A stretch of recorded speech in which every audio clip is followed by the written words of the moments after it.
Stand still and see the salvation of the Lord. What would you think are the two most common words that Christians use when they're in a panic or in a crisis? Do something. Do something, Lord. It's absolutely against human nature to stand still and do nothing when there's a crisis and there's trouble and difficulty on all hands. And probably the most difficult thing for even Christians is to stand still and wait for God to act. To stand still to see the salvation of the Lord. Even the most devoted of Christians panic when God doesn't move according to their time schedule. We're always giving God dates. We're always giving him a time limit. Lord, if you don't do it by now or by tomorrow or by next week, it's too late. God is never too late, and he's going to do it not on your schedule, not on mine. He's going to do it on his own schedule. But God is always and has always been searching the earth for those who will trust him in their crisis, in every trial, and especially when it seems hopeless. And he will lead us, listen closely, he will lead us into situations that are alarming, that are critical, that seem hopeless, to test us. The devil has nothing to do with it at all. It's God leading into the crisis. The Bible states fairly clearly, the steps of a good man are ordered by the Lord, Psalms 37:23. And that in Hebrew is prearranged, step by step, fixed, ordained by God. I'm going to tell you something. I believe that every step that I take is prearranged by my Father. Every step that I take is ordered by the Lord. Now, if I believe that, if I'm in a crisis, if I'm in a very, very difficult situation, he's led me there. Because he doesn't stop for a moment while he says, well, you're about to go into a trial. I direct you up to this point. You're on your own now. He directs me into it, through it, and out of it. The steps of a good man, and we are good only by the blood of Jesus anyhow. There's no goodness in us. A good man made righteous through the blood of Jesus Christ is her steps ordered by the Lord. God's word is filled with examples of this. And by the way, it's hard to accept. Think about it for a minute. It's very, very hard to accept this concept that the most difficult, critical times in your life have been prearranged by the Lord. That they are his doing. And folks, when you begin to see that and accept it and understand it, then you're halfway through your problem.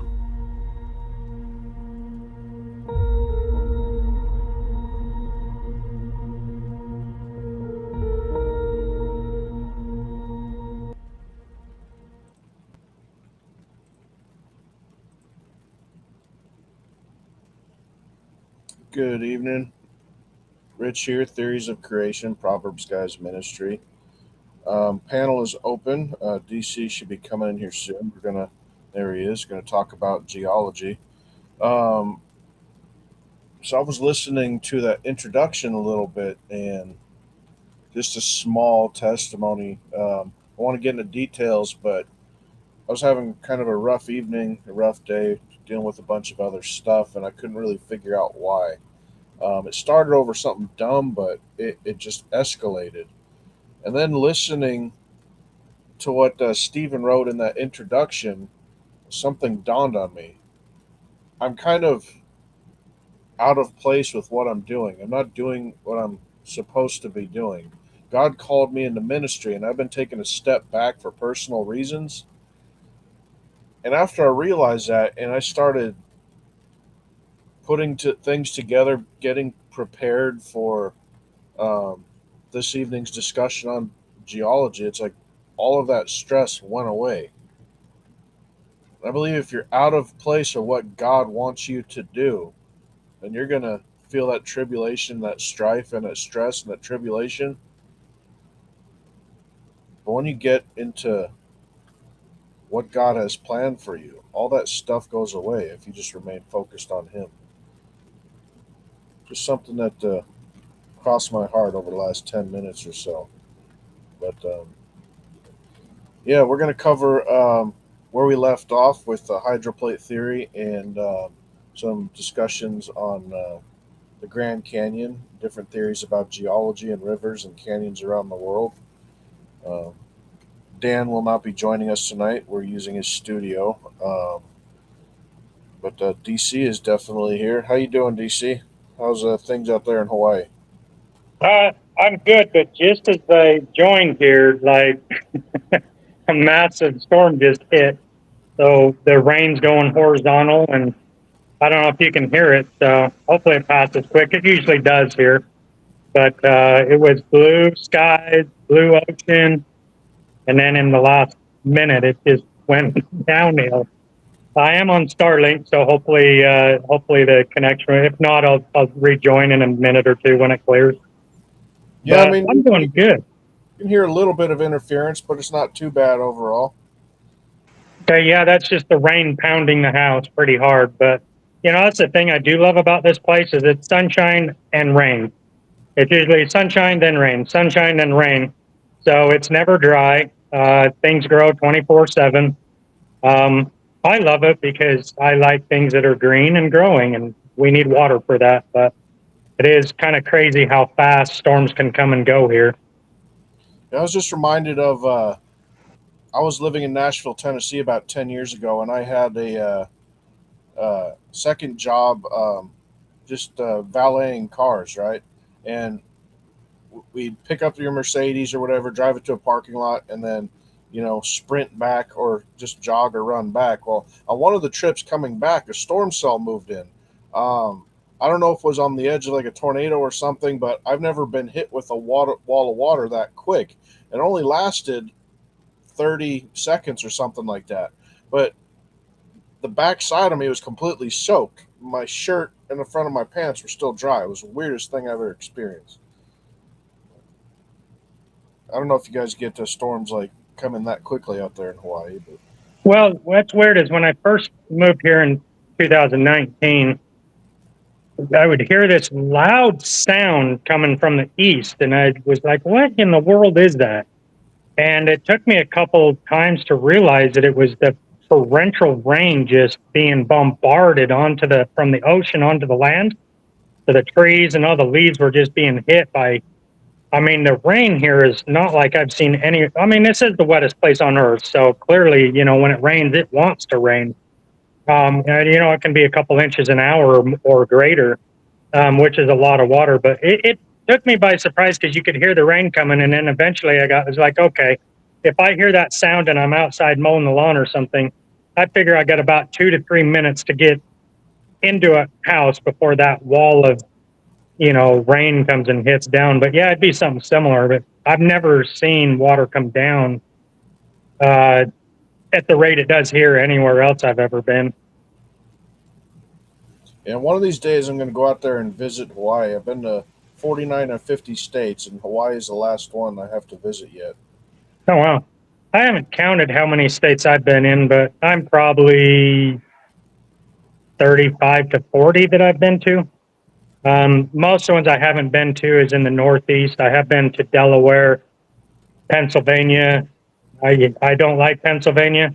I had some bad experiences there. I hauling a crane that weighed 118,000 pounds, and instead of letting me go down, I think it was I-80. It's been a few years. That was 2009.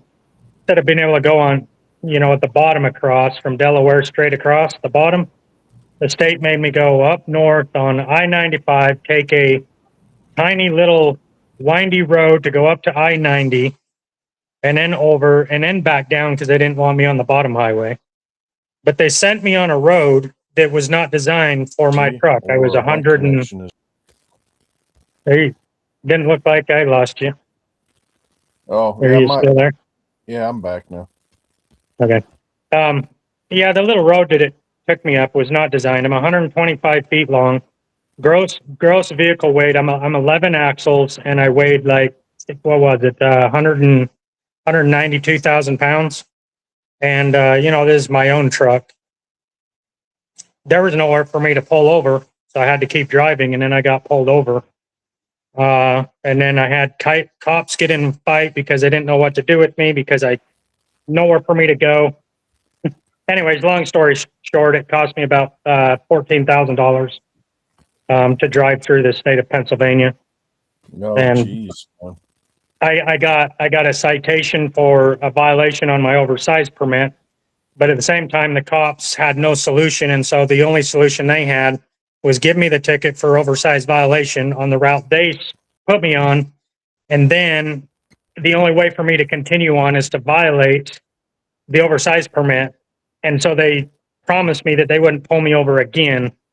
So I don't know. I don't like Pennsylvania because, you know, they forced me on that road, and then they have no solution. Whatever. So bad experience. Took me 2 weeks to get from Delaware to Utah. Oh, geez, man. Yeah, Yeah, I but used you to know, drive a 18-wheeler over the road when I was in my 20s just to, see the country and get paid for it and whatnot. And it's a beautiful world out there, man. But I did notice a lot of similarities. You stretch across the country, the geologic strata out there is very, very similar. The layers look almost identical. And I do remember watching a couple documentaries from Is Genesis History that some of those layers of geologic strata cover, half of the country. And there are no erosion marks and there are no root structures laid down. Well, if that layer was there for millions of years before the next one laid down on top of it, and water has been on this planet since the beginning, where are the erosion marks? Where are the root structures? yeah. And I think that's actually, I'm glad that I was wondering, you know, did I go off a tangent here? But it's a great point because you experienced what I did. You know, I'm Delaware, I've hauled equipment up to Washington, Oregon. I avoided California because, you know, what trucker likes California? Um, Arizona, New Mexico, Texas, Oklahoma, Nebraska. And, you know, during these times, I was, you know, a member of the LDS church and I wasn't questioning my religion at the time. But, you know, when you drive across and you physically see these long stratas, these long depositations that are you can find in Ohio are the same ones that you find in the Grand Canyon, you know, and they're different layers. And it does, you're like, why is it if they say that coal is created by swampy marshlands, and you think like, you know, Georgia, Louisiana, like down by the Mississippi going into the Gulf of America, um, you know, these swampy areas like Florida too, where it's just all these trees are growing and it's just this biomass that's being dropped down. Well, how come we don't have tree trunks and roots and things in the coal? We don't see that.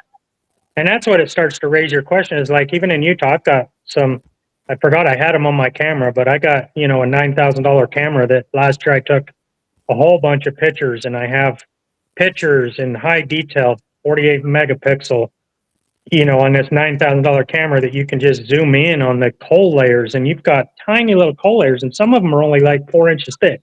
And then right above that is like a foot thick of you know, sandstone, and then on top of that, another 6 inch layer of coal, and then a foot layer of red sandstone. And you're like, if this was the edge, explain that to me, because that biomass wouldn't exist in a long depositation.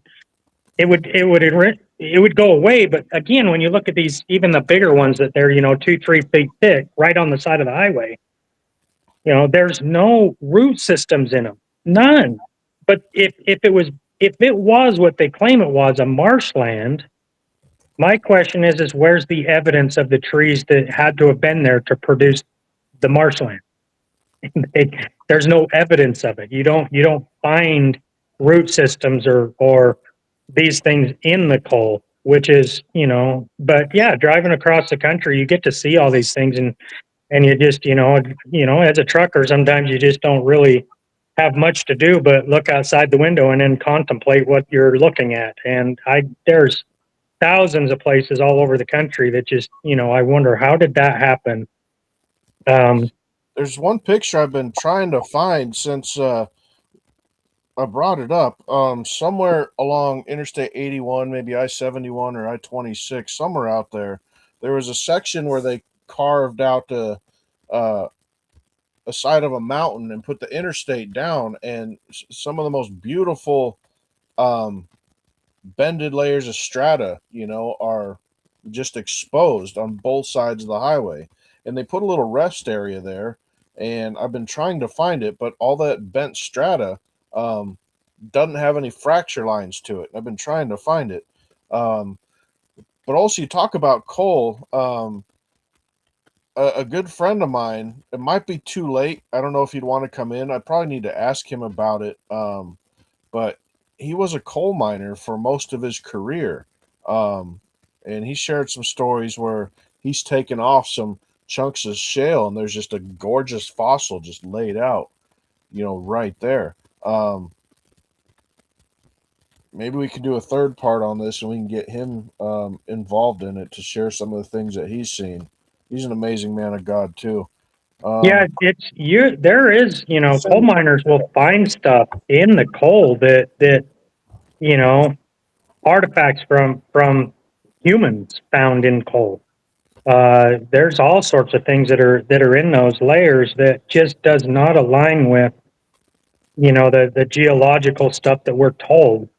And that's what really kind of brought me to a place where maybe there's better answers than what we're given, right? Is when these things are exposed, do we just disregard it like geologists do because it doesn't fit our theory, or is there a better explanation? And that's kind of the position I've taken, is there has to be better explanations for these things than just what we're told. Because I mean, when you really are in it, that's actually one thing I want to point out. Whether it's religion, whether it's science, whether it's geology, whether it's astrology, a lot of times we're given answers that suffice, like, oh, what about this or that? And so they'll give an answer, but when you go to try and apply it, you can't apply it. The saying is the devil's in the details, but I'd argue it's God's in the details, because the closer in you get, right, the further from the truth you actually get, because it just exposes the flaw to their theories. Like we heard on the last video, right? The Mariana Trench, the deepest trench west side of the Pacific Plate, and supposedly that plate is diving down underneath the Indian Plate. And then you've got I forgot that last guy that was on, Big Bad Mama. I forgot what the term was, and then he reminded me. He was like, "Oh yeah, I do know what you're talking about." 1 second, I'm going to pull it up. Sometimes I'm bad with names. It's amazing I can remember the details I do, but for some reason I can't remember names. Accretionary prisms is what they call, and this is what I was talking about. I just forgot that that's what the name was, right? Yeah. But these prisms is talking about what I'm talking about. If a plate is subducting underneath another plate, it's going to shear off the top, and then we're going to see the evidence of that. Now, on the surface, they give you this as an example, that like the Pacific Plate going underneath, and there's a couple places around the world where it appears that there is, crumbling stuff like I've described, that there should be. But it's only like a couple places. Like, it doesn't explain the Mariana Trench if it's going underneath the Indian Plate, because we don't see that there. If it was there, the Mariana Trench would be filled with this accretionary prisms. And that's what I'm pointing out is from the zoomed out, yes, it makes sense, plate going underneath, you're going to have that. My thing was, show me. I learned this from being a Mormon, because when I was a Mormon, I was told a bunch of fancy things, and it was believable. I was born into it. It made sense. So I didn't question it. Then when I started learning about the truth and coming out of it, and then I would go and learn something else, right? I began to realize that, wait a second, I can easily be fallen victim to someone sounding like they have an answer, but when you dive into it, the answer doesn't suffice. Sorry, tourists pulling into the driveway. When you dive deeper, these answers become very flawed. They might answer one place, right? But like for instance, I was just looking it up earlier. So they have, I was looking at where it was. So they have some southern uplands in Scotland. It says an ancient exposed accretionary prism formed during the closure of the ancient Platypus Ocean. There's another one in Japan. Um, the most studied accretionary prisms, heavily monitored by ocean drillings. But there's not very many examples, and so they'll take 4, 5, or 10 of these and then apply it to the entire planet. But there can be other things that can explain why that's there, right? But they're taking those few examples and then applying it over across the mass. When you go into the detail of it, it's like, okay, well, if this accretionary prism is true, then we should see it everywhere that this plate is diving under in the subduction zone, and we don't. So their answers, when you go into it, sounds great because they give you examples, but then when you go to apply it to all the places that it's supposedly going under, if you notice in the list, we don't have that list for the Pacific Plate and the American continent. We don't have that. There isn't evidence of that. What the evidence we see is not aligning with it, and that's when I learned, coming out of Mormonism, is like, okay, if you say it and claim it, then prove it, right? I'm going to go on a religious tangent here so you can understand what I'm talking about. The Mormon LDS Church is under attack right now. They're not. They've been labeled as non-Christian by the I don't remember, some branch of the government that deals with the military. Anyways, there's a big argument about Mormons being Christian and stuff. And so it sounds, because they have the name Jesus Christ in the title of the church. And so because that, they say, well, we believe in Jesus Christ, so we're Christian. And okay, on the surface, you might be right, but what is it that you're believing in Jesus Christ? Because the New Testament teaches us that we're saved by grace and not by works. So if you're a member of the LDS Church and you want to be saved by grace, then apply it. And this is what I'm saying about geology, anything else in the world. Show me where you can apply it. If I was not a member and I joined the Mormon Church today, get baptized today, can I go into the Mormon temple today? The answer is no. You can't. Okay, so what you're saying is there's no grace that is applied to this. Yeah, the grace doesn't exist in that. On the other aspect, in order to go into the temple, you have to be a member for a minimum of a year, and then you have to go through interviews to make sure that you are perfectly loyal to that church, obedient to the rules, paying your 10% tithing. And if you do all of these things, then you're given a temple recommend. Again, if you fall short, if you drink a cup of coffee during that year process, and you are not, you're now not worthy. And so that in order to re-enter the temple to be worthy, you have to repent of that sin and stop doing that. Again, if you want to apply it, there is no grace applied to that situation, right? When you actually try to apply it, it doesn't work. On the outside, it sounds great. We believe in Jesus. He's our Lord and Savior. Okay, then show me where you can apply the grace. If I die today and as a Mormon, active Mormon, and let's say my last paycheck, I didn't pay 10% tithing, well, according to the Mormon doctrine, you're not allowed to go into the celestial kingdom because you fell short. Again, where is the grace? And I bring that up as a Sounds point. like money is their God at that point, brother. What's that? Sounds like money is their God at that point.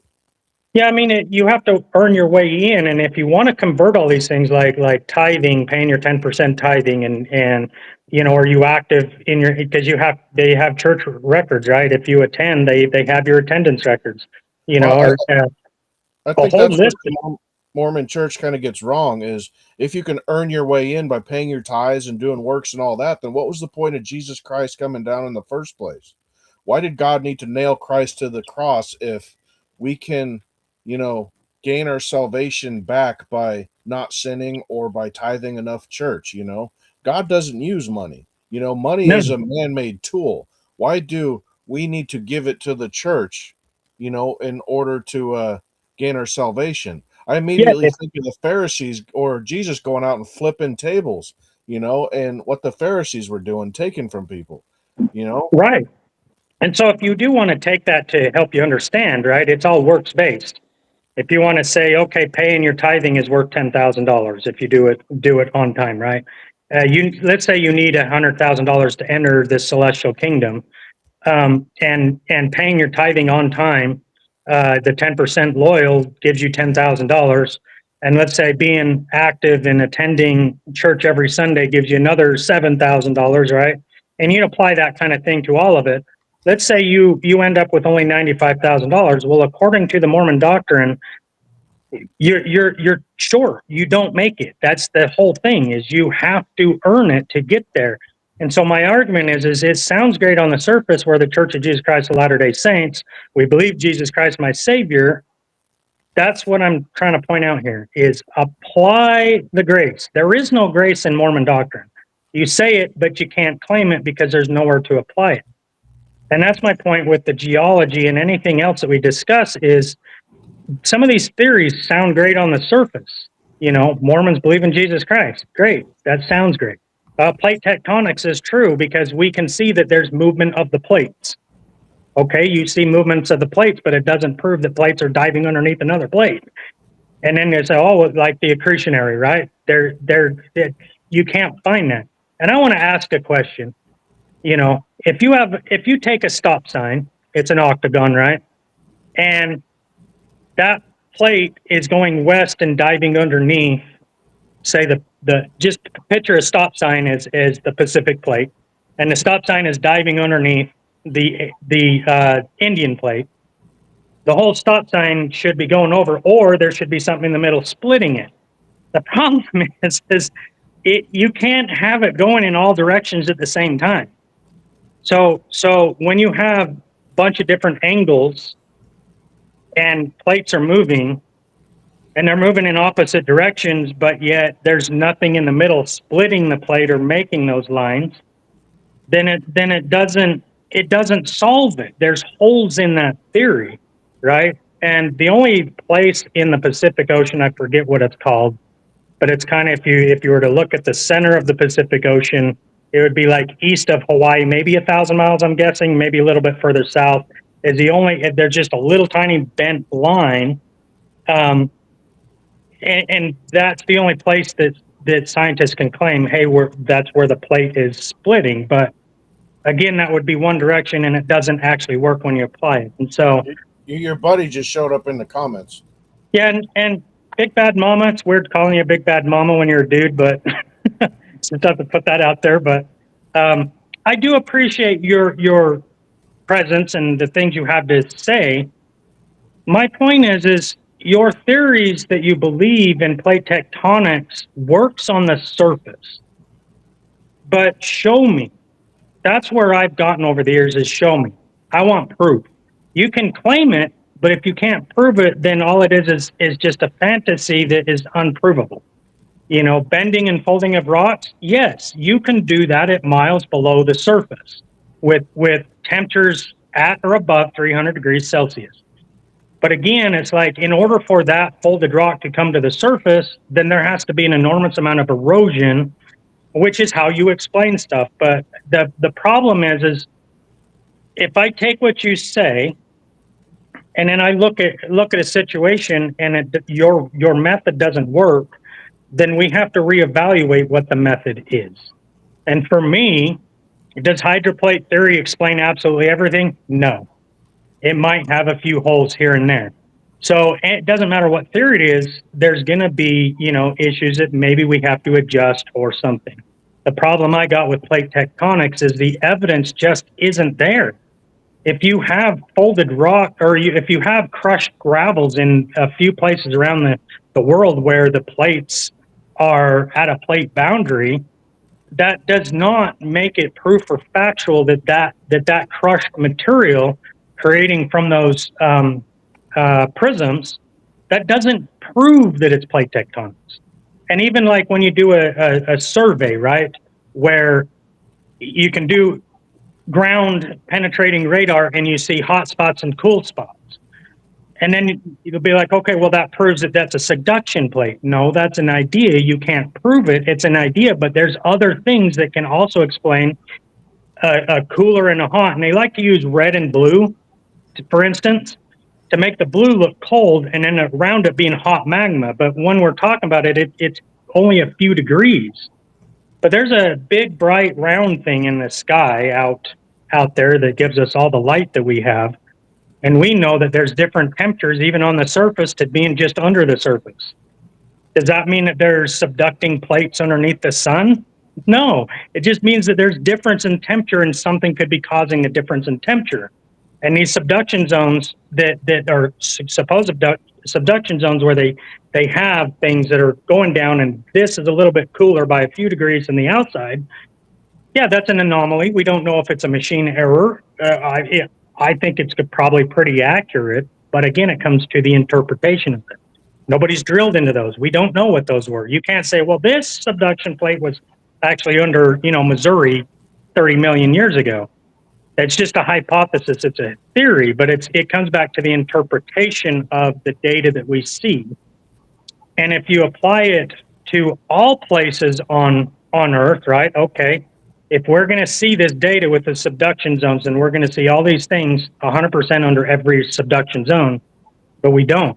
There's holes in these theories. And so for me, unless you can actually answer these problems, I just have to say, hold up, I can't go there.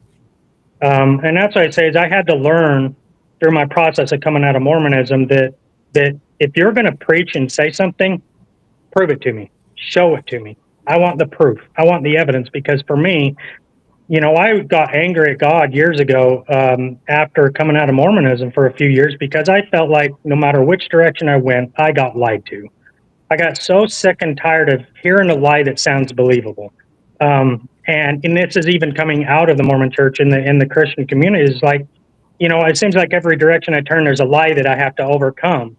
And that's what really got me down to it is if you claim it, then show me. If you can't show me on every aspect, then I have to question the method. Can you fold rocks under heat and pressure and without them shattering, breaking, or turning them into metamorphic rock? Yes, because we do have laboratory experience. Okay, then show me where 100% of every single one of these granite rocks that are folded, that it proves that was down below when it was formed, right? Because if you can't, then we have a problem that is unresolved that doesn't match your theory. So for me, I've taken a step back and I've looked at these places like, okay, I have to rethink these things that I'm seeing, because what I'm seeing is not matching what I'm being told is the process. And that's where all of a sudden, you start to collect up evidence over a while. One thing, maybe you can explain it away. But a collection of these problems, all these geological issues, the plate tectonics, the volcanoes, why is the volcanoes really only around the Pacific plate? Yes, we have volcanoes around the entire planet, but 90% of all the volcanoes are around the Pacific plate. If plate tectonics was true, we should have a similar volume of volcanoes around all of the plates that are subducting, not just one, right? And so this is where I start to have issue is there has to be a better explanation, because, a plate tectonic is not going to explain why this mountain range got pushed up and then you have a 2-mile gap. And then all of a sudden now there's another mountain mountain range pushed up and it's in a different angle. And you're like, plate tectonics, it can't explain this. It just doesn't jive. And that's where I've come to, is just understanding if there's a problem, then I have to reevaluate. And in my reevaluation of things, a collective of evidence, that proved to me that the LDS Church is not true, because the volume of evidence just unequivocally just proves it's not true or from God. With one or two things, maybe it can be explained away, but the volume says, no, we have an issue. Clearly, it's a fraud. Apply the same things to plate tectonics. Can you explain it in certain places here or there is a possibility? Yeah, sure, some of them do. But just like Mormonism, it's the same thing. The picture going back, it sounds good. But when you go into it, there becomes problems, and that's where I've changed and had to reevaluate. So when we're talking about the hydroplate theory, I've become a huge fan of it because I have come to the same conclusion as a lot of the hydroplate theory without even knowing about the hydroplate theory, just because I understand the mechanics of things, of hydraulics and lifting and, and if you're going to raise a mountain over millions of years, you're not going to get the alluvial fanning that you see. It just doesn't work. And that's where I come to the conclusion and find out about the hydroplate theory. And Jesus, like everything I had assumed on everything they talk about lines up exactly with my conclusion. And so that's like, okay, that makes better sense to me over a volume of big things. And that doesn't mean there might not be problems that need to be adjusted, but overall, the volume of evidence supports hydroplate theory way over plate tectonics as far as one plate subducting underneath another, creating volcanoes and mountain ranges. Just to me, just doesn't suffice. Hydroplate theory does. Sorry, that was a long rant. No, you're good, man. I'm trying to find these pictures while you were doing it, but I did come across a couple things when you were talking about coal earlier, and I managed to save them, and I think I would like to share those here. Let me pull those up here really quick. These were found in coal, and if it takes millions and billions of years to form coal, how on earth did these get here? And while you're pulling that up, the thing about this is if you test that with C14, you're going to 100% of every single time. Okay, let's just say 99% in case there is some weird thing that happened, that you're going to get carbon-14 in it. How did this? That's impossible if this coal is 220 million years. And again, that's what I mentioned earlier, that I'm glad you found it and brought it up, is how do you explain these man-made objects in coal from 220 million years ago? But they won't publish this stuff because it doesn't fit their narrative, and so it's not published in any article that is published by the governing community. These things are found in coal. Coal miners test to this all around the world. They're always finding things like this. Are you telling me that maybe we haven't really thought this through? Maybe the dinosaurs made those. Right, that's what it was. T-Rex with those skimpy little arms. Yeah, Wielding the velociraptors hammer. and pterodactyls may be more advanced than we thought. I might have to reconsider. So when we left off last night, we were trying to play that video. Yeah, Ken Hovind. Yeah, presentation of how the Grand Canyon was formed. I didn't realize at the time that I made a recording of it, but it's only in 480p. It's not the best quality, but nonetheless, it's still here. But I've got it pulled up. I don't know if you've seen this one yet. If you haven't, I think you'd really enjoy it. Let's see here. No, this one, share. Now, it's always amazed me how two people can look at the same thing and come to opposite conclusions of what they are seeing. Two people can look at Grand Canyon. One of them believes in evolution. He looks at the canyon and says, wow, look what the Colorado River did for millions and millions of years. The Bible-believing Christian stands there, looks at the same canyon, and says, wow, look what the flood did in about 30 minutes. Now, how was that canyon formed anyway? This textbook says over millions of years, the Colorado River has carved the Grand Canyon from solid rock. Now, just slow down a minute. Kids, it is a fact Grand Canyon exists. How many have been to Grand Canyon? I taught Earth Science, studied Grand Canyon avidly. I like Grand Canyon. Beautiful place. Big hole in the ground. Now, there are two interpretations of how it got there. The evolutionists have an interpretation, and so do the creationists. The evolutionist is going to tell you that canyon formed slowly by a little bit of water and lots of time. Millions of years. The creationist is going to tell you, oh, the canyon formed quickly by lots of water and a little bit of time.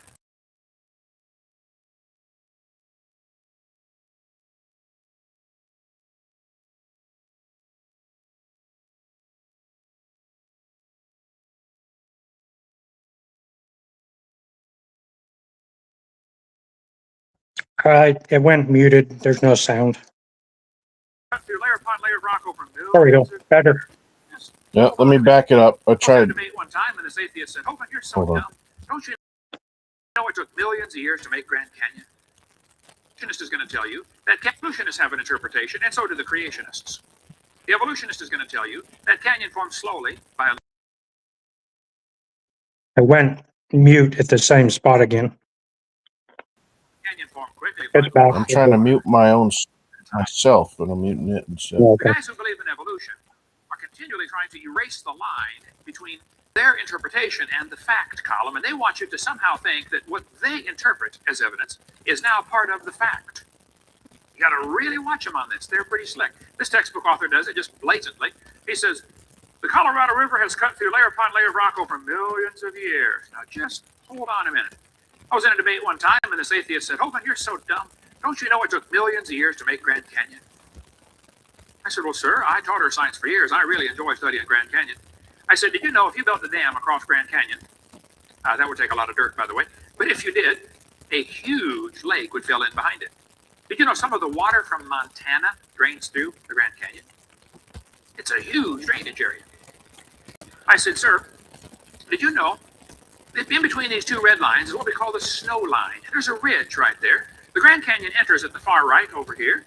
The elevation of the river at that point is 2,800 feet above sea level. The river flows downhill for 270 miles and comes out the other side. And in between, while the river's flowing down, the ground is rising up and then slowly coming back down. It is so wide, 270 miles, that you don't notice it until you get way back and look at it from a satellite. But if you look at it in a cross-section, this schematic shows the difference here. The river enters right here and flows downhill, comes out the other side. It's actually going through a giant ridge, 270 miles long. At the highest point of the ridge, the river's at about 1,800 foot elevation, so it's nearly a 1 mile drop down into the canyon. Really big hole in the ground. I said, "Now, sir, there are a couple things you ought to consider about Grand Canyon." I said, "Did you know the top of Grand Canyon is higher than the bottom?" He said, "Yes." I said, "Sir, did you know the river runs through the bottom?" He said, "Yes." I said, "Sir, did you know the top is higher than where the river enters the canyon by over 4,000 feet?" I said, "Sir, did you know that rivers don't flow uphill?" I said, "Sir, did you know there is no delta? Nobody knows where the mud is that got washed out of there, but it's probably out in the Pacific Ocean. They can't find the delta for Grand Canyon. There is no possible way that river made that canyon. Grand Canyon is quite obviously a washed out spillway. There used to be two big lakes, Grand Lake and Hopi Lake, and they got too full one day, who knows when. I suspect shortly after the flood, maybe a few hundred years later, the ice caps melted or something, and the lakes got too full, and the water went over the top, while the ground was still relatively soft.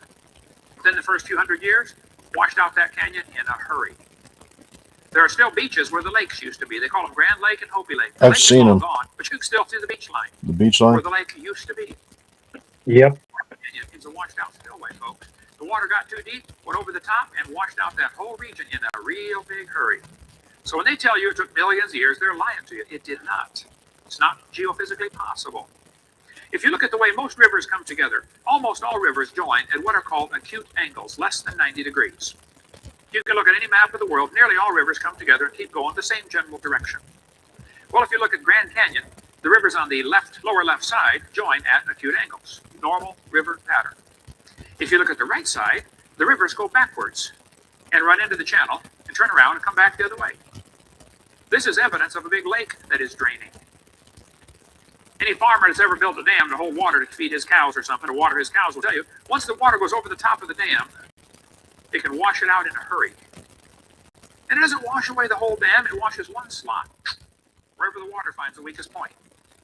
So the water's running backwards off the dam to hit the lower channel, turn around, come back the other way.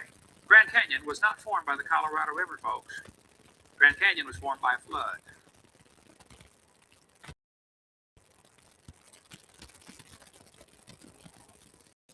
Yeah, and in fact, I don't know. Do you want to pull up Google Earth? I can kind of show you what he's talking about, because it's fascinating. There's a couple places along here that when you like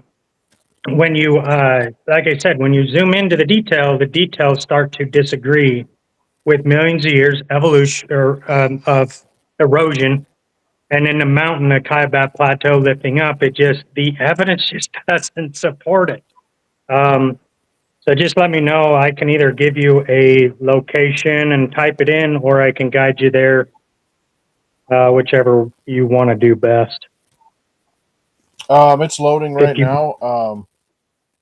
If I'm you trying just to remember. type I think in last bitter, time just type in Bitter Springs and have it take you there. That'll take you to the edge of kind of like the center of where we want to talk about, or even Marble Canyon. Bitter Springs, Australia. No, this would be Arizona. Okay.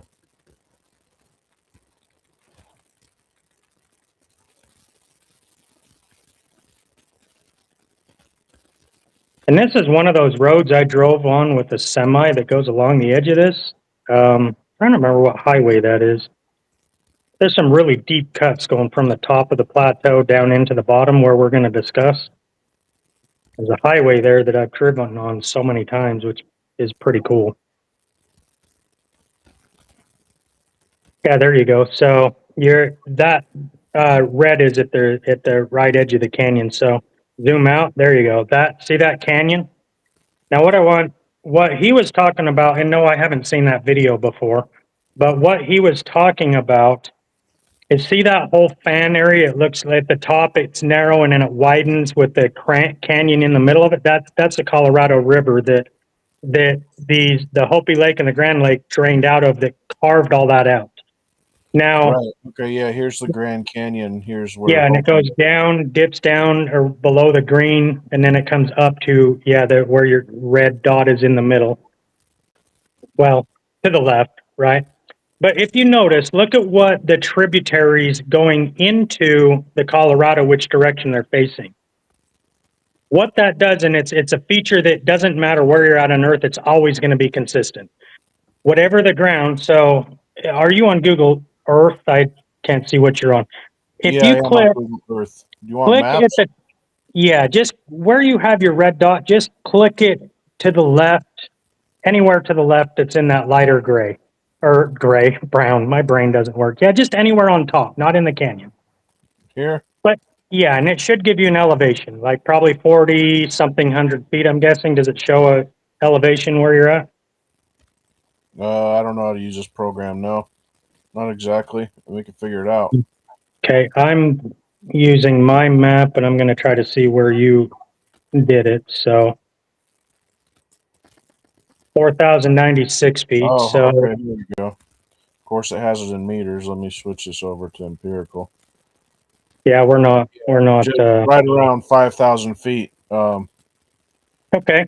Now click on the same place to the north where it gets narrower.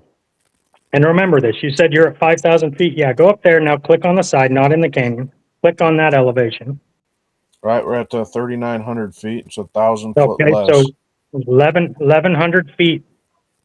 So the elevation is going down. Now go to the other side, to the bottom. Go down to the bottom, but staying on that plateau. But yeah, right about before it goes green. So right at the top of your screen, like almost right at the top. It says preview unavailable. Don't go on the green if you can stay to the right side, because we don't want to have conflicting data.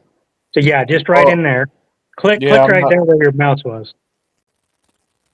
I'm not getting an elevation this time. Let me try loading it up. It says preview unavailable. If you need to, just slide, to the north and to the west or east just slightly, but just go until it does give you one.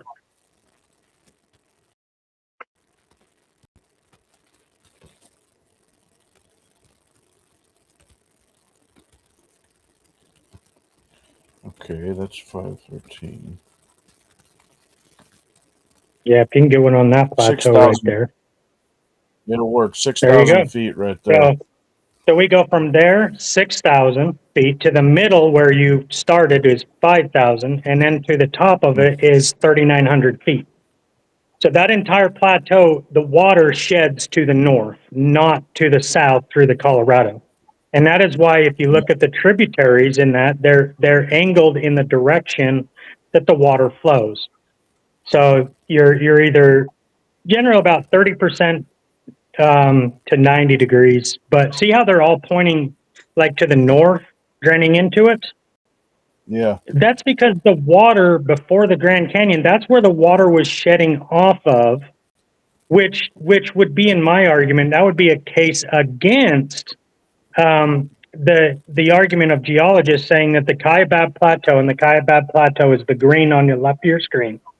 Yep. That Kaibab Plateau, the top of that is a lot higher. It's over 6,000 feet, right? They're claiming that the mountain rose, that Kaibab Plateau, at the same time the Colorado was cutting through it. If that's the case, you would not have the river flowing backwards. It doesn't. There's a 2,000 foot difference between where it cuts through at the top of the plateau to the bottom of the plateau. See that? From left to right, it slopes from the left down to the right. So their explanation, again, when you go into the details of it, it just, to me, the evidence just doesn't support that theory that the Kaibab Plateau was flat, the Colorado was cutting through, then the mountain range rose up through, which is how the only way they can explain it for that Colorado to cut through there. And that's again, when I'm talking about show me, right? We have evidence around it that not only do we have the Colorado, but look at that big fan. You know, the big fan, it goes narrow where it was at 3,900 feet, where clearly it breached, and then it goes out in a fan getting wider to the south and to the west. Before it gets to the Kaibab Plateau, you just see a big, like, you know, a fan, a funnel that the water came out of. It's very evident. Yeah, see that from the right to the left? So that all that shaded, or the area that has no growth on it's because the water, as it drained off these lakes, took all the sediment with it, the soft sediment, right? Now, one of the arguments that like Big Bag Mama was here and gone, but brought up was that if the sediment was soft, then it wouldn't explain like the steep, sharp cliffs. But that's assuming that it's muddy. We're talking soft, which is different. And the other thing too is we have limestone in there. And if anyone knows about anything with concrete has lime in it. What lime does is it allows a little bit longer process before it turns hard. That's what makes concrete and turn hard, is the chemical reaction of lime. But the lime in the concrete will give it time for you to be able to like run your mag and your floats and your stuff to process the material. Then it will quickly harden.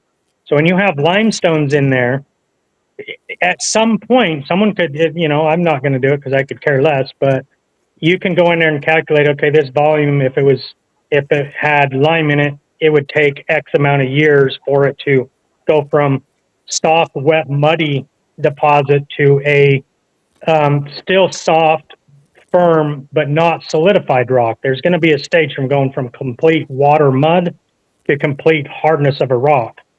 And so when the Colorado is being cut, at some point during the middle of that process of going from extremely muddy to solidified rock would have been the time that this drained through. So again, you know, we don't have a date to pin down because I don't know if anybody's ever even considered that as a fact. But yes, you can cut through that and create these steep canyons. But just look at the erosion. That at the top of your screen, all of that stuff that does not have green on it is because the top of that is rock. There's no sediment. The sediment has been eroded and taken away with it, and so plants don't grow on rocks very well. But the green areas around it, the sediment has not been removed. Can you see my mouse cursor? No. Oh, yep, I can see it. Yeah, that line. I mean, that kind of looks like a beach line going through there, and you can follow that thing. Yeah, I believe that would have been a shoreline, and I think when they talk about the Hopi Lake and the Grand Lake, I personally think they've got the lake a little bit too small, because go to the left of your screen, keep scrolling to the left. Yeah, zoom back in, but see where your blue lights are? Go on the left side of the green, the Kaibab Plateau, left side of the green. Now scroll with us going up. Go up to the north. Yeah. See that area that's to the left right there? So the left bottom corner of the screen below see that line? It goes over here. All of that in there was eroded also, but that's not part of the Grand Lake. And if you zoom into that, it has the same features of being washed out. I do believe there's two different things here. I believe that was the water that was there when that area was lifted up, and then as that was lifted up, there wasn't a dam there in my opinion, but it washed away the soil because that whole entire area is evidence of being washed away.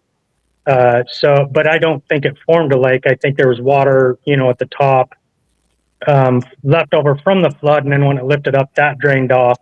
But the area where the Grand Lake and the Hopi Lake to the right, about where you're looking now, would be the Grand Lake. That area would have had the water trapped in, which would have been the Hopi Lake and the Grand Lake. Yeah, and right there is Price at the top of your map there. That's Price, Carbon County. That you see a lot of dinosaur bones up in that area. But that's the top, and see where that top left corner where your mouse is? Yeah.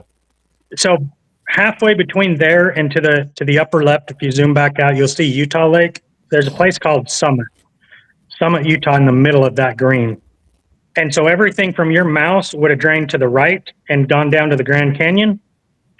And from about your mouse in there, I mean, the map is like a 1 inch by 3/4 inch on my phone. So it's a good thing I know the area. But all the other water that drains from that green on the left side of your screen down to Utah Lake, it would have filled in where Lake Bonneville would have been, and then drained out to the north through Idaho and went out through the Columbia River. I mean, this does look like this is a very vast mountain range separating the two. And over here, this Helper and Price area, this looked like the farthest most northern, or the northernmost point of what was Grand Lake. Maybe continued through here. I'm not exactly sure, but I've driven through this area several times, man. There is nothing there, but there's a ton of evidence where, just a lot of water was just pulled out and left behind, different rock formations. I mean, I think that's exactly how you get all the arches and whatnot out here in the Moab Canyon area, because you just have a bunch of sediment at the bottom of the lake, and all of a sudden, over a couple of weeks, all that water was just violently pulling out. When you get a lot of moving water, what is it? Not liquefaction, cavitation, I guess, would carve out, what is it? The arches and the canyons and, various caves and whatnot out in that area. Yeah, so in my world, just going to answer, I think Robin's asking about my name. My name is Dustin, by the way, Robin, if you're asking about me. Hi, Robin. Come on in. Glad that you're here, Robin. And Robin, I just want to say, despite our disagreements and stuff, I do appreciate your input, your joining us and questioning us. I just want to point that out. Just wanted to mention that. So I appreciate your participation, even though you disagree. I do appreciate that. And then just going back to that area where you're talking about, when I did excavation, a lot of the places I did work in was in high water table areas. And one of them, I had to put a 35-foot deep storm drain into something where the water table was only about 3 feet below the surface. So I had to shove steel plates in 30 feet deep, and then pump the water out. But when you're working in this material that has a lot of water in it, which is part of the hydroplate theory, that when you dig the dirt out and create a hole, it all of a sudden changes the pressure. So all the water outside of the hole is going to want to come into the hole. Okay. But since it's pressure at the top of the ground, you're going to have less pressure as you are going to be in the bottom. So what happens in that process? The material from the bottom will collapse into the trench before the top of the trench comes in, which is exactly what we see with the arches being created. Is as the water's coming down, like the sediment's coming down, that the bottom underneath is going to erode because the pressure in the liquid pressure in the sands in the wet soil is going to give way at the bottom sooner. And where I was mentioning earlier that there's a certain stage in between completely wet sediment to fully solidified rock, in between that is going to be somewhere where it can still retain some structural strength. So when the arches are being created, you know, that part hasn't eroded, where this was a lot more liquid, but because of the draining out, your liquid would be draining out from the top at a slower rate than at the bottom, but it's still going to be drawing out. So this portion of the arches that's been removed would naturally want to escape with the water faster than the top of it, and that's how the arches would be formed, was from the floodwaters carrying the sediment away during the time where the lime in this, or if it didn't have lime, there's a certain time where these things can happen, where it's kind of strong, but because of the liquefaction underneath. And that's what I did. I had to deal with, I wasn't concerned about the soil at the top of my trench, but at 30 feet down, I was really concerned. And so I had to make sure everything was tight, because the bottom will just bring in high volumes of sand, and it can be a very big problem if you don't know how to deal with that. And so when I see stuff like the arches, it's like I relate that to the things I had to deal with when I'm putting in storm drains in high water table areas where the soil is weak. The top always bridges. I never have to worry about the top. The bottom will always cave out underneath quicker. And so again, that shows better evidence. If it was slow erosion over millions of years, it would erode from the top down and it would be all solid rock. That you're not going to get that. And these arches are not created by wind either. Yes, there's wind erosion, but wind isn't going to create that. The water is going to erase it quicker. And that's where like I said, the details, right? When you go into it, millions of years doesn't explain that, but the flood does, because of the characteristics of how liquefaction, how the water pressure in the soil as it was drying out, the water's draining out from below. And then, just tell me when to stop, but I can go for 5 hours on stuff. So, but to the north of that, you're good. Keep going. Okay, so to the north of that, if you want to go back to your map, just so that people get an understanding, going back to the video, but bring up Google Earth, and I want to go from Green River. We're going to follow the Green River, not the Colorado. Okay. So if you just start at Green River, Utah. Yeah, 1 second here. While you're bringing that up, what I'm bringing up is Kent Hovind was saying that the water from Montana is draining down into the Colorado, and that's a lot of on the western slope. Yeah, and so if you go to the Colorado, and it's right there, see where to the left, you can see a canyon being cut out. Almost. So that's the Green River. So, the Green River, if you follow that, it'll go up and kind of more into the green, but it'll take you up to Vernal. You can see in the center, well, it's to the right of your screen now. If you might have to zoom in and scroll up. Yeah. So right there, if you follow that north, we're going to, I'm trying to remember where it's at. Stop right there. Zoom in right there. See the bottom of your screen, the very bottom. See where it makes that really big horseshoe? Okay, that's a horseshoe bend. Zoom in on that. This is another one of those problem areas.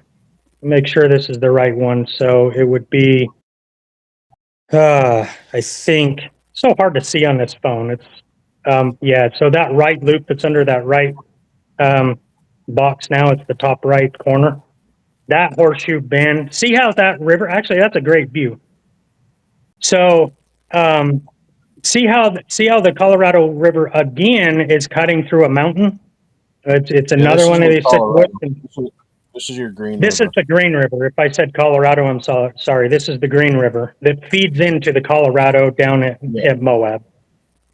But see that mountain range? Again, we have another situation where the river cuts through a higher point on the mountain rather than going around.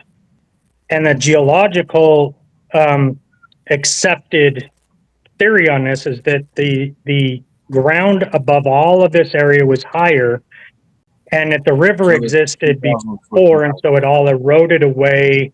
As it worked its way down, it cut through it.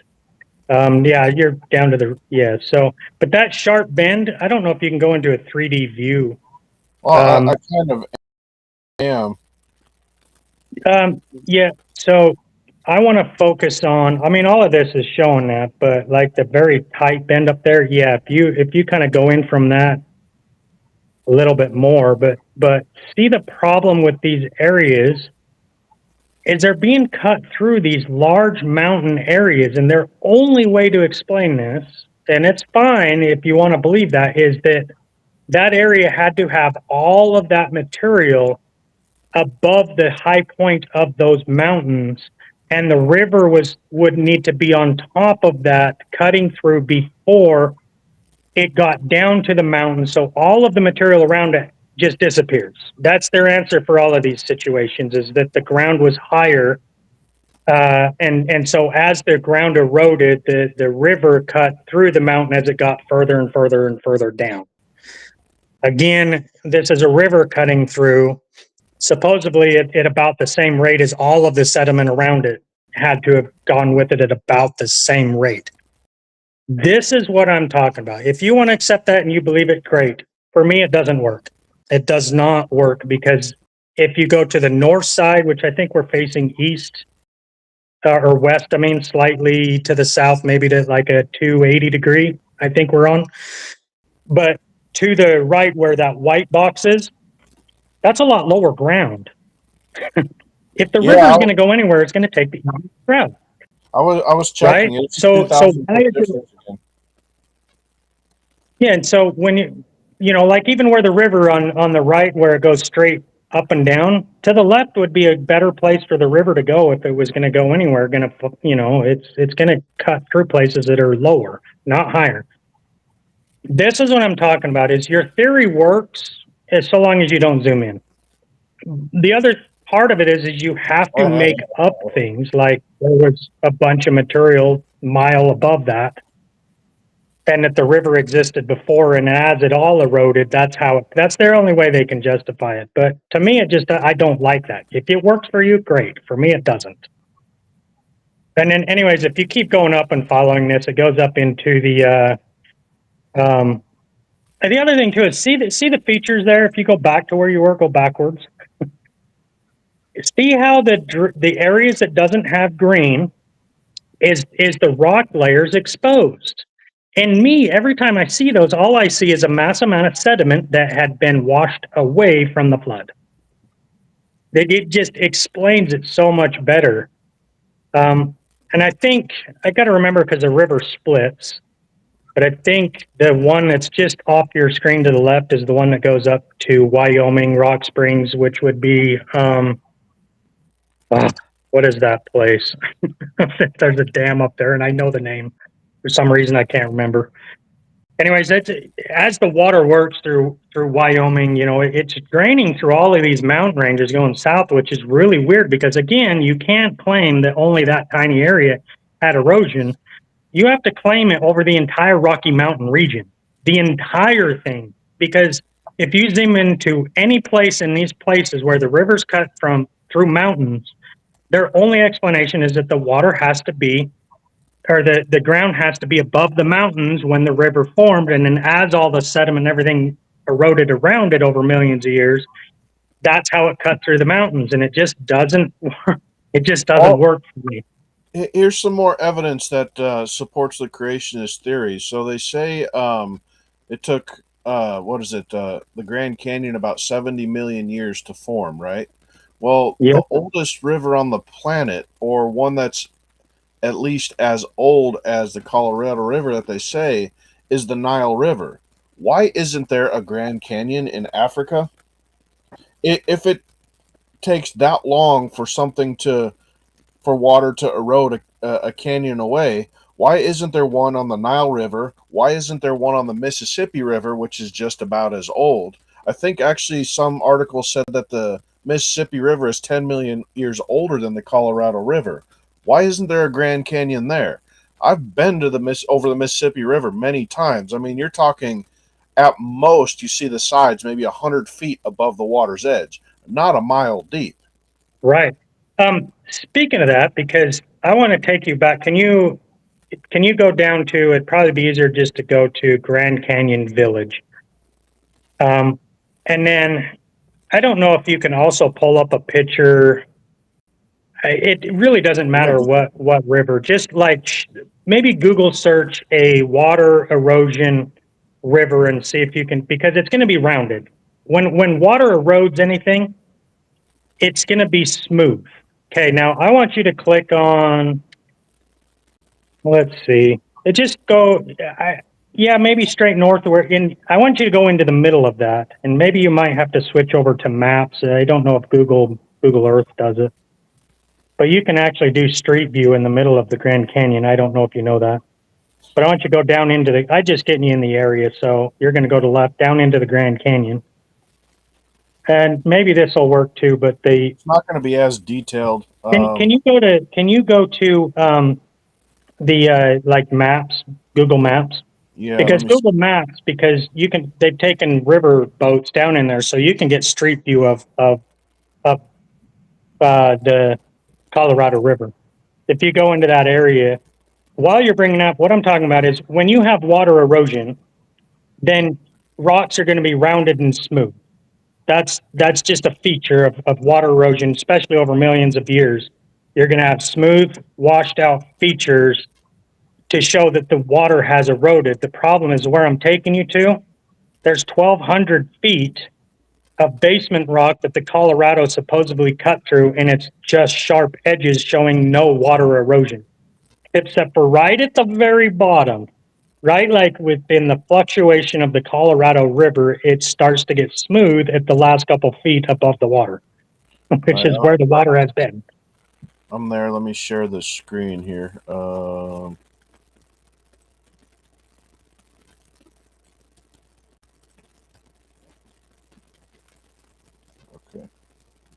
Yeah, so just, let's see, yeah. I'm going to zoom in too. I can make that screen on... yeah, I want you to go down into the center of the, like the Colorado River itself, down in the bottom. Because what I want to show that the geologists cannot, or they'll either ignore or they can't explain, is why the Colorado River did not make those canyons smooth. Yeah, I'm the worst guy to use this. I'm not very familiar with... Watch them clear over there in New Mexico. Yeah, so if you just go out of street view and just go back to the map view, I'll help you. Zoom in down here is what you wanted? Yep, so click on anywhere in there now, click that. Oh, that's a bridge. That might work. Well, what spot do you want? I just chose. Actually, right there. You can just go up or down just go to the right, maybe, or to the left. Just really anywhere in these deep. Actually, to the right would be better. It's when you're trying to do it on video, it might be better to do the best. Yeah, just anywhere in the middle there. Right there's great. Click your button. Not in that area because that's harder to see. Maybe. Yeah, they're on the shore. Go in the canyon area, like see where it's deeper right there. So the left of you, right there. Don't go in the canyon areas. Now so where your red is, just zoom back into your red. You're going too far. I only want you to go like 100 feet. I mean, you can do any of these. I'm just trying to pick a spot that's going to be easier to zoom in. So down by the river, up on the slope. What do you want? Okay, so see your red marker down on the bottom right? Yeah. Just go to the left. Stop. Right there. Just click in where your mouse was. Sorry, you moved your mouse. Right there where your mouse is. The only reason I'm picking this is I'm not trying to be deceptive. I'm just click on the river right there. Just because it's higher canyon walls, it would just work better for this video to show because I want to zoom into that. Okay. Turn around. We picked another one of these canyons. I don't want where water is coming out. That actually helps. See all those rough rocks? Yeah. So up to the right, if you zoom into the, Yeah, there's a head in the Colorado. Just go to the right. What I'm trying to show is the sharp edges of the rocks. Because if it's river cut, right? If the river cut this, then these walls should be smooth. So just zoom to the, go down or whatever. You might have to go in the middle of the river to look at those. Just, you don't want to select, see where you're wanting to select where rivers come out, and you just go in between. So where you see the little side canyons cutting in, it's not best go there because there's a lot of spot, but nothing. I mean, any of them work. I'm just trying to make it so it's easy for people to see. Yeah, there you go. Yeah, so the problem is if the Colorado River cut these walls, and we're trying to zoom into these walls here, is they're sharp. These walls, show me how the Colorado would create these sharp edges. Like I said, you can pick on, I'm just trying to pick a spot that's easier to show on a little camera. Those are sharp. Those are sharp, and it doesn't matter where you go along this section. This is the basement rock. So to put it in perspective, there's about 1,200 feet of basement rock. So you're going to get into the harder materials, non-granite and basalt type rocks, metamorphic rocks, basalt type rocks, heavier rocks. Whereas above this 1,200 foot deep basement rock section, that above that is where you get your limestone, sandstones, the depositation from the flood. This stuff is pre-flood. We're below the depositation of the pre-flood. So if you pick any of these bottom areas in these canyons, you see the walls, that one's got a lot of trees around it, but especially out at the bottom, they're sharp, they're jagged, they're not, there's no evidence of water erosion by a river in anywhere in this basement canyon in this section of this. The hydroplate theory talks about this. I mean, wasn't there river rock at least in spots? Zoom into those rocks. I mean, yes, some of those rocks could have came down from the cliff edge. It's hard to tell right now, but some of these don't look like they've fallen off from above down into here. We just got to make sure we identify the correct rocks so we're not falsely identifying a rock that fell from the top, landed in the bottom. But when you look at these rocks that are clearly not falling from the top down into the bottom, that are not sedimentary rocks, and you start going into the more basement rocks of like even granite, like granite and basalts, right? Yeah, zoom in, go straight into the right wall on that. Just zoom into those walls. Anywhere where there's walls, it's rough and jagged, rough and jagged, rough and jagged. Rivers don't do that. They don't do that. If you want to look at a water erosion, that's always smooth and rounded. That's why river rocks are round and smooth, because the water eroded it. Yeah, that's a great spot. Look at the jaggedness on these things, right? And we got to make sure that we're not looking at the jaggedness from when we cut the trail. If it took millions of years to carve through this hard rock, and you have softer sediment in spot that the Nile River go through, why isn't there a canyon this big? Yeah. The entire 4,000 mile length of the Nile River, or the entire, what is it, 1,800 mile length right now? Exactly. Yeah. That picture you're looking at now, that whole wall is jagged. There is no evidence of a water erosion. The Colorado did not cut this canyon. You cannot make the claim when you zoom into the details of this, and I challenge anyone to take a Colorado River trip and take photos of the sidewalls and see at the bottom where the Colorado kind of makes a bend, and you can see, yes, right there. See where that light colored material is? At the bottom, this is where the only place you see along the Colorado River is like the bottom few feet right before you hit the Colorado River. The only place in the Colorado area that shows where water has been eroding and smoothing off rocks. You go 4 feet above that and you start to lose that evidence. See that? See the water level and then nothing. But above that, see above the shore right there, straight in center of the screen, above where the water goes. Again, it goes back to jagged rocks. You do not get that when you have water erosion in a river. So that right there just proves that the Colorado River did not cut this canyon. It did not. This this, when the flood took out the sediments above this 1,200-foot bottom section of the Grand Canyon, it took out the wet, softer post-flood material. What we're looking at is pre-flood material.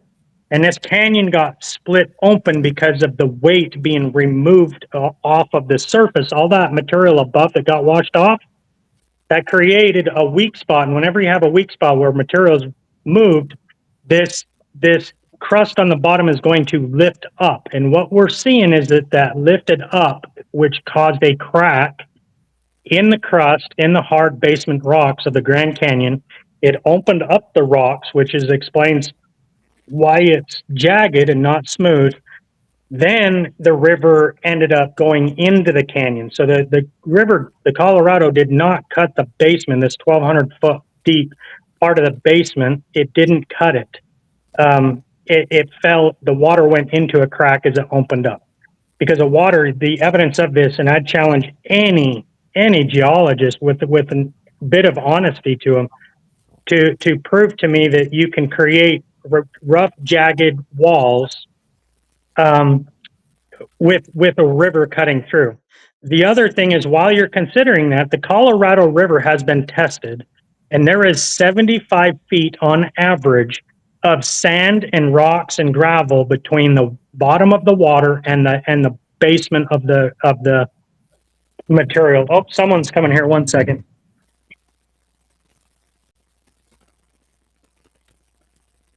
You got to knock on the door, or someone's coming into the studio. Well, I just happened to pull up, there's this video, you can look it up on YouTube. It's called Experiments in Stratification. I'm going to try to, I don't have anything marked. It's a good 35-minute video, but let me see if I can share some of it.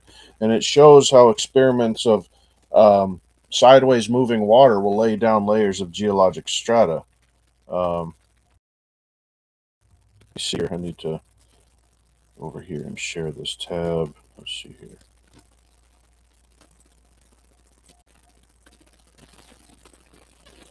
All right. I'm just going to pick a spot here. Stratification of the deposit under both dry and water conditions formed parallel to the slope of the initial area of deposit, which could exceed 30 degrees. The results were published by the Geological Society of France. The discovery that strata form sideways and vertically at the same time. Yeah, so somewhere in this video they show this machine where they basically have a recycling river just flowing over the top of random sediments poured in there. And then as it churns it up, it lays it out and sorts out the sediments by density. Strata form in the same way as sequences of facies. The chronology of strata is measured laterally and vertically, provides probably the most important data to emerge from any experiment in sedimentology. The equally important disclosure was the fact earlier mentioned. When the basic principles of geology had been devised, they amazingly had not taken hydraulic conditions into account. Of course, one strata will superpose upon another. So I don't know if there's a copyright on this one, so I got to skip through it. This basic fact had not emerged because of the conviction that sedimentary deposits were time-dependent. The principle of superposition, believed to account for all stages of the geological column, supported the concept of very slow deposition over long periods of time. Experiments on sediment transported by water with varying currents challenged. Okay, so I've traveled all over the country in parts of Canada, and you can even go on Google Images and look at just various images of strata all over the world. I'm kind of getting a little library together of images from different countries just to kind of use this in a better presentation. But one thing to notice is the layers of strata are all similar. Now, during the flood, the entire world was underwater, right, according to the book of Genesis. And let's look at some of the physics that are going on there. So around the equator, the Earth is rotating right about at 1,000 miles an hour. So you'll get 1,000 mile an hour tidal change. And I don't have the paperwork in front of me, but basically you'd get an estimated 200-foot tidal changes all over the world. And so you'd have a 200-foot swell of water coming in at 1,000 miles an hour and then leaving at 1,000 miles an hour. That is really going to cheer up the sediments underneath it. And if it did that for about a year, and then it laid it out horizontally, you'd get all of your different fossils and your different sediments spread out by density all over the planet. And that's what we see out there. We don't see, like when you look at the in between the layers of geologic strata, if it's been there for millions of years, there should be erosion marks, but we don't find any of that. There should be root layers spread out. We don't find any of that.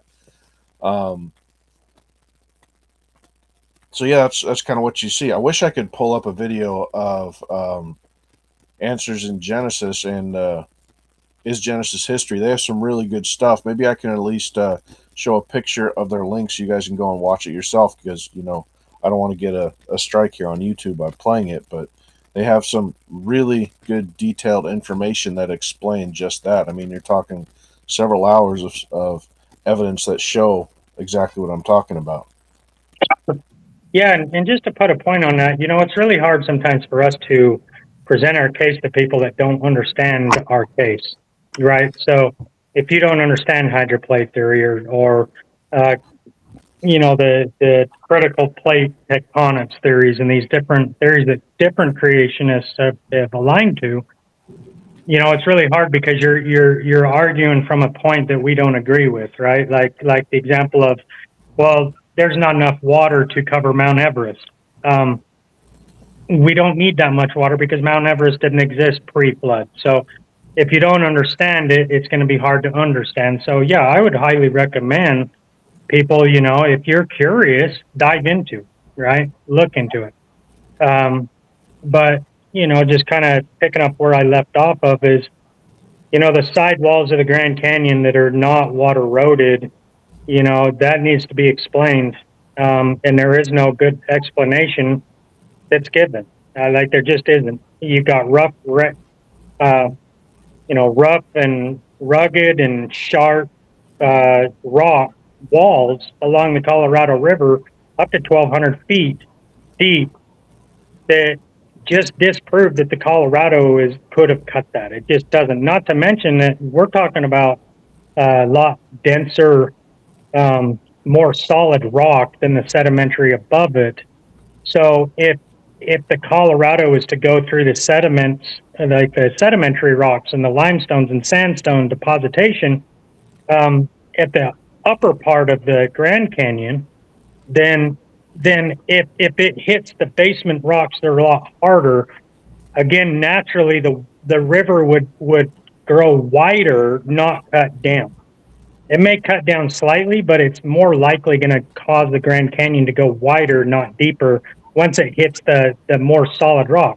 Because if you're right, we're talking at 1,200 feet above the Grand Canyon, or we're talking about right now, right? That line between the denser, heavier basement rocks, at that line between the sedimentaries, the limestones, the sandstones, the river's going to naturally take out what's weaker. But we don't see the evidence of that in the Grand Canyon. It shows that it supposedly the Colorado River cut through the basement rocks faster than it did the softer sediment rocks. And again, when you zoom in, this stuff just starts to not make sense. And so, are you going to hold on to your belief system because you want it to be millions of years and ignoring the fact that there's no way that the Colorado River would have cut the basement rocks is faster. And the other part of this is these side canyons, you zoom into them right now, most of those are dry. Occasionally there's a little bit of water, but why are those side canyons cut as deep as the Colorado River is? I don't know any place where dry dry rivers cut just as fast as bigger wet ones like the Colorado. So these are the questions that I want answered, and the millions of years of erosion just simply is not going to do that. And then going on to the brought up these layers. You have all these different layers of sedimentation throughout the Grand Canyon. The reason we use the Grand Canyon the most is because we have the most exposed layers. They're massive. Some of these layers, I mean, they go down New Mexico all the way up, Wyoming, Montana, even higher, out into Kansas and stuff. One layer over that entire area. But it doesn't matter where you go, you pretty much do not see any erosion marks cut into this. And let me mention something about those vast layers. So on the southern, go for it. Oh, just FYI, just so you know, this house is on solar and it has 2 inverters. One of them died last night, so the guy that showed up that interrupted is just an electrician that's here to see that. So I might have to leave for a minute too here and there, just so you know. Oh, you should have hired me. I'd have taken a free trip. I wouldn't have even charged you. Just fly me out to Hawaii. Yeah, I did. Come on out. For some reason, one of the inverters doesn't have power, and the problem is I have no tools, so I can't test what the problem is. Well, one thing you see in those, massive layers that stretch out for hundreds of miles is round river rock, right? So you have this vast layer that, covers thousands of square miles that are hundreds of miles wide, where there never was a river in place, with all this round gravel rock, right? So have you ever seen a rock tumbler? It's one of those little metal cans, and you put a bunch of rocks to polish them for a week. You annoy the heck out of your parents while this thing's churning, and then you take them out a week later, and then you have these smooth polished rocks. Well, during the flood, while those tides are going in and out, it's going to act like a giant rock tumbler and turn that stuff up and spread those layers out over thousands of square miles with that very smooth river rock out there. It doesn't take a river to do that. And a river, covering thousands and thousands of square miles isn't documented anywhere, Right. Explanation for a flood, man. The other thing to go along with that, we have it documented by drill cores and everything else. Like, this is something that everybody agrees on, that we have these large, sediment deposits, that are covering multiple states. And in order for geologists accepting the old earth theology, the only way that those deposits could happen is it has to be eroded from something else. Because that type of material, like, where's it going to come from if it's not eroded? We have volcanoes that are producing different types of soils coming out, but the problem is their method doesn't answer it because it's not part of their diagram. Volcanoes, in their theory, punch out lava rock, which is going to be, it's magma, and so it's going to be metamorphic rocks type coming out, but that's not what sedimentary is. So I would like to know where did this material come from, and why was there no mountains before that, and why is there no erosion of canyons cut in any of these multiple layers, going from the very bottom to the oldest layers to the top in that that column that we see all the dinosaur bones in. That entire column, you go in these places, you'll only find minor one here or minor one there, which does make sense if you're going to be layering flooding, and sometimes, a layer gets deposited and maybe some water drains to a lower portion before, the next layer gets deposited on rapidly. And that's all we see, tiny, tiny little canyons. And I'm talking like a couple feet, maybe 10 feet at the most. But they're extremely rare, and most of them are after something has been lifted up, not while it was depositation. But you go in the Grand Canyon, the entirety of it, over the 200 miles of space that we can see, there's no canyons cut in it. The only canyon is the one that carved it out, which is where the Colorado River is sitting now. But you look on the wall, and there's no erosion. There's no canyons cut in, showing that this canyon got cut in this layer, and then the next layer filled in. We don't have that. They're uniform. They're they're flat and they're massive. We're not talking little areas. They're multiple states, right? For these rock layers, and like I said, going into the details, I have to keep bringing it up because that's where the problems are. When you zoom into this, that's where the problem. Yes, that's exactly. That's one rock layer, and you can go pretty much anywhere in that, and you'll never find a canyon like we see today, right? The Provo River, the Mississippi River, the Colorado River. All of these river systems only exist today after all this depositation has happened, which is explained by a global flood, which cannot be explained by millions of years of mountain building and erosion. Like that's their go-to. This one's from Answers in Genesis. What it says here, since it's kind of blurry, I don't know if you can read it.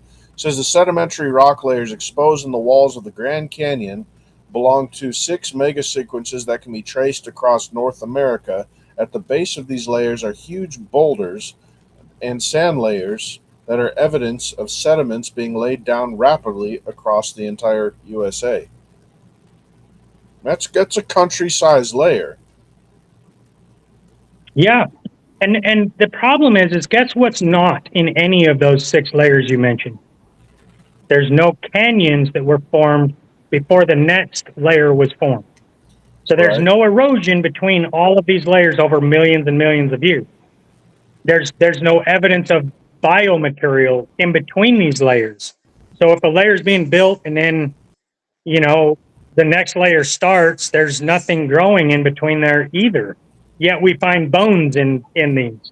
So if nothing's growing, how do we find bones in there when there's no evidence of any biomass of any source of plants and trees and stuff like that, except for fossils buried in the middle of them, right?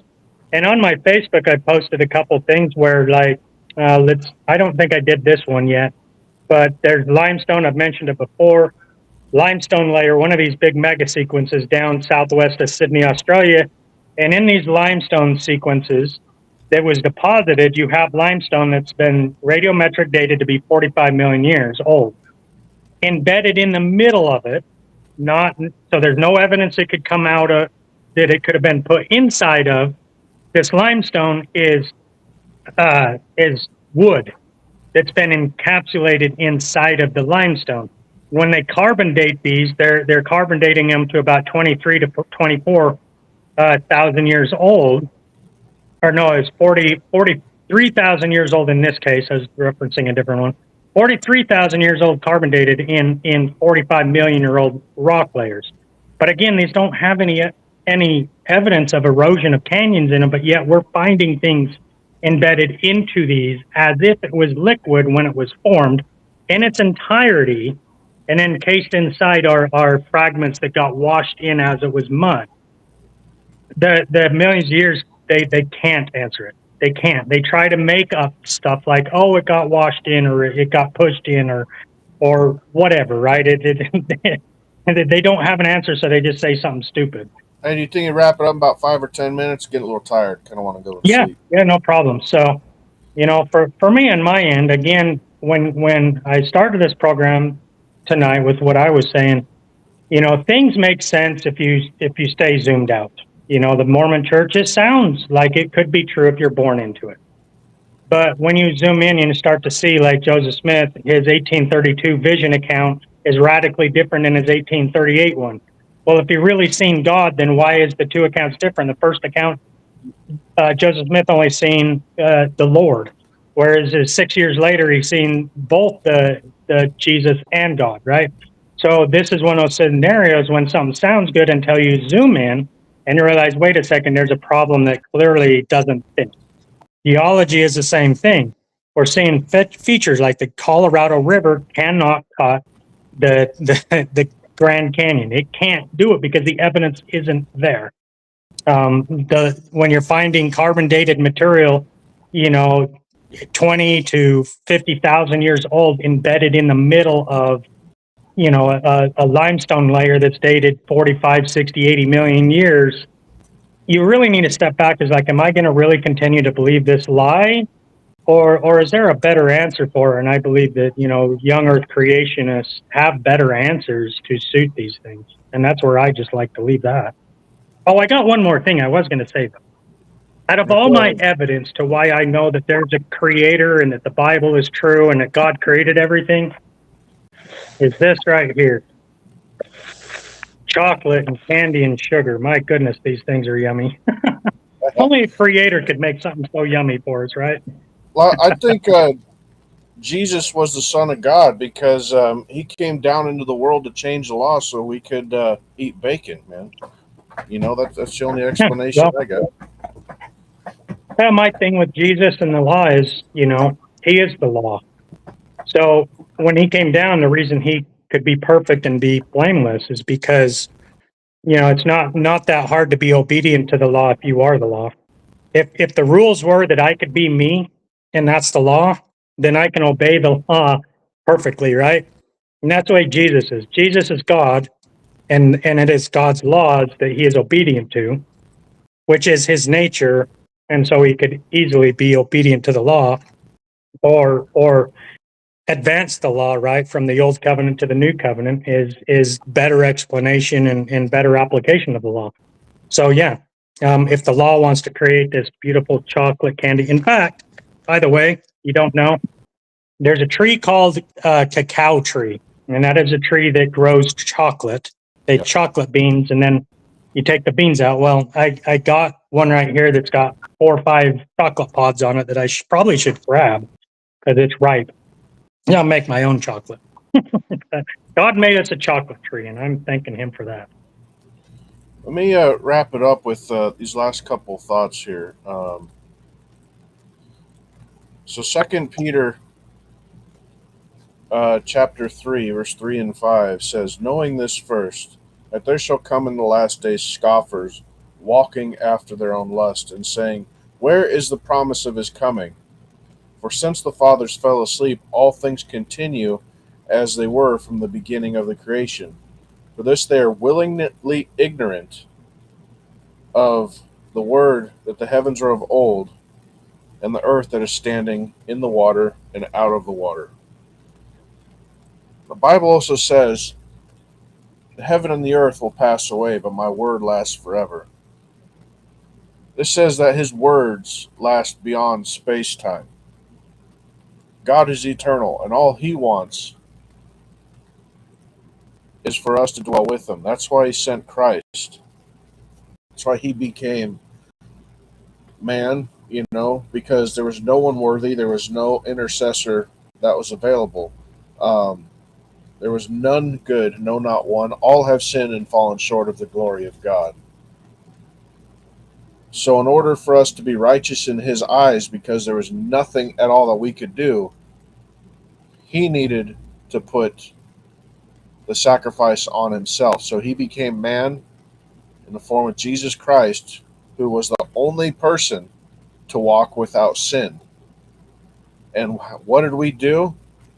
We spat in his face. We ripped the beard off his face. We beat the crud out of him with a cat of 9 tails and nailed him to a cross and murdered him because of our own selfish lust and our own selfish pride and our own selfish desire. Let me put it into perspective. I've said this a few times on this channel. If any of you have children, would you take one of your children and nail them to a tree for somebody who wants to spit in your face and mock you? That's what God did for you. All he asked us to do was believe.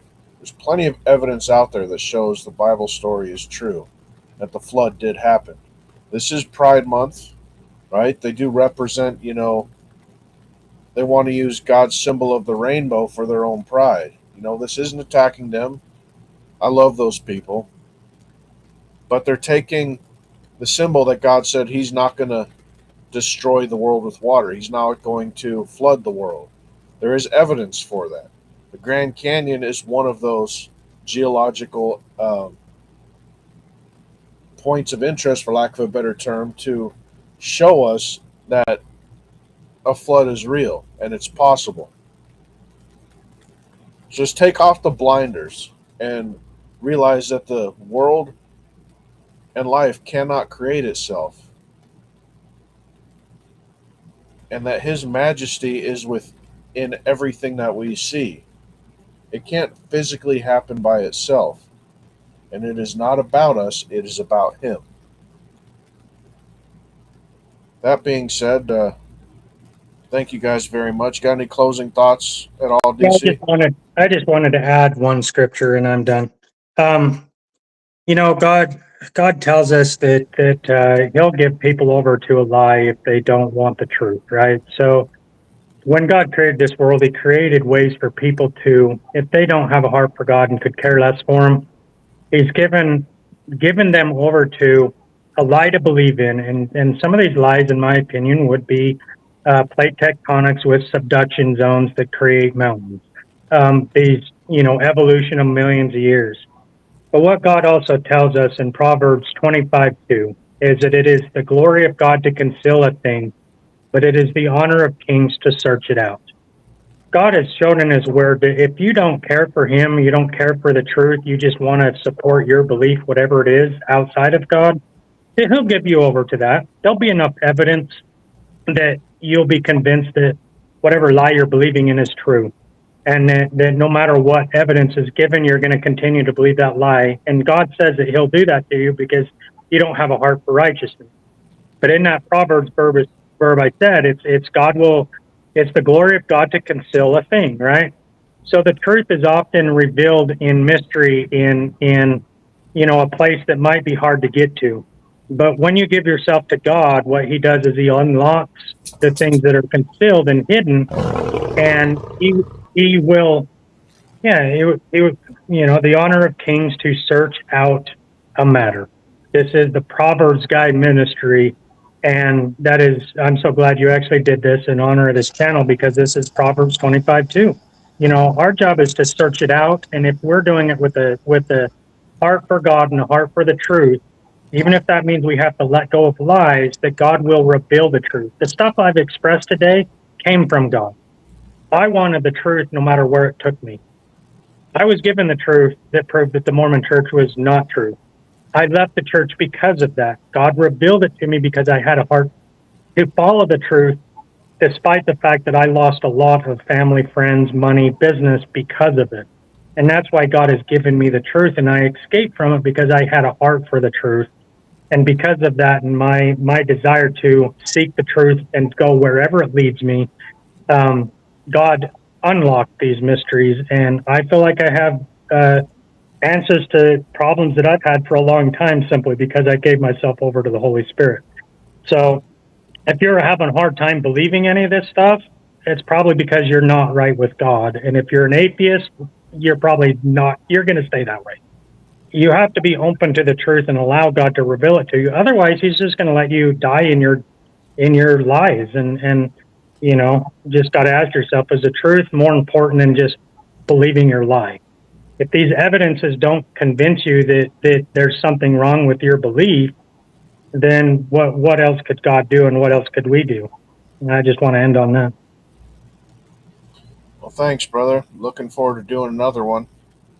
Yep, just let me know. We'll do some more. There's a lot of cool places to explore and see the evidence of what we're talking about. All right. Have a wonderful night, guys. Stand still and see the salvation of the Lord. What would you think are the two most common words that Christians use when they're in a panic or in a crisis? Do something. Do something, Lord. It's absolutely against human nature to stand still and do nothing when there's a crisis and there's trouble and difficulty on all hands. And probably the most difficult thing for even Christians is to stand still and wait for God to act. To stand still to see the salvation of the Lord. Even the most devoted of Christians panic when God doesn't move according to their time schedule. We're always giving God dates. We're always giving Him a time limit. Lord, if you don't do it by now or by tomorrow or by next week, it's too late. God is never too late, and He's going to do it not on your schedule, not on mine. He's going to do it on His own schedule. But God has always been searching the earth for those who will trust Him in their crisis, in every trial, and especially when it seems hopeless. And He will lead us. Listen closely. He will lead us into situations that are alarming, that are critical, that seem hopeless, to test us.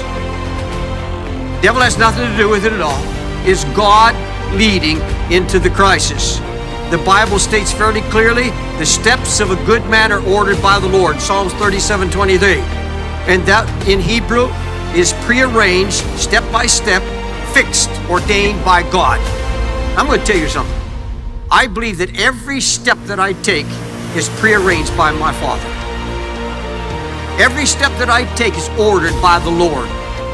Now, if I believe that, if I'm in a crisis, if I'm in a very, very difficult situation, He's led me there. Because He doesn't stop for a moment while He says, well, you're about to go into a trial. I direct you up to this point. You're on your own now. He directs me into it, through it, and out of it. The steps of a good man, and we are good only by the blood of Jesus anyhow. There's no goodness in us. A good man made righteous through the blood of Jesus Christ is her steps ordered by the Lord. God's word is filled with examples of this. And by the way, it's hard to accept. Think about it for a minute. It's very, very hard to accept this concept that the most difficult, critical times in your life have been prearranged by the Lord. That they are His doing. And folks, when you begin to see that and accept it and understand it, then you're halfway through your problem.